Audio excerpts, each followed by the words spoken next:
So I heard that the pay is a bit more, like a bit above the other jobs on campus.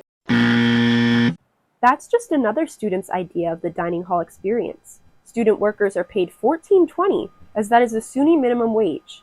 However, workers are not seeing all of that money. The time card system at the dining hall is rounding off time that people are working, and so they're not getting paid properly for the hours that they work. Ryan Gallagher is a senior at SUNY Oswego and has been working at the dining hall for 2 years.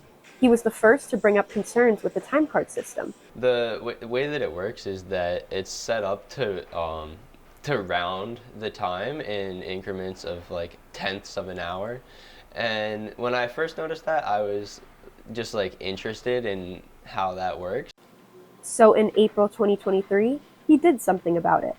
Services, I had been emailing them. I went in person to their offices, and I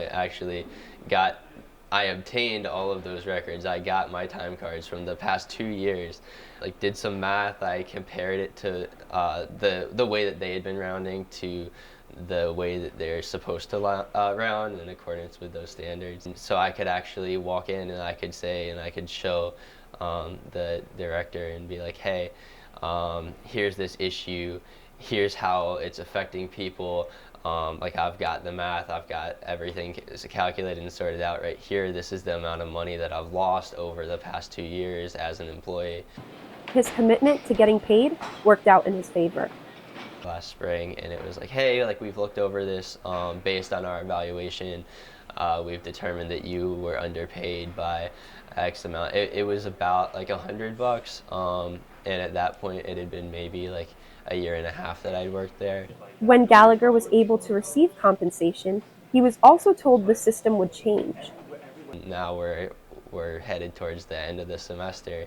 That system hasn't been updated. The issue hasn't been fixed, and so the problem is ongoing, and is something that we still want to work towards getting changed. Change is the reason for this push. I know there are certainly kids there who are working a lot more hours than I am. I've never been even really close to the maximum number of hours, just due to my schedule. But there are kids who really do need that money and who are working there a lot more hours, and that's going to affect them, more than it's affected me. When Executive Director of Auxiliary Services, Stephen McAfee, was asked about the time card system, he said, quote, he has had no reports of such. So this is an ongoing situation, but we'll be sure to have more for you on WTOP 10 TV. From now, I'm Jolie Santiago.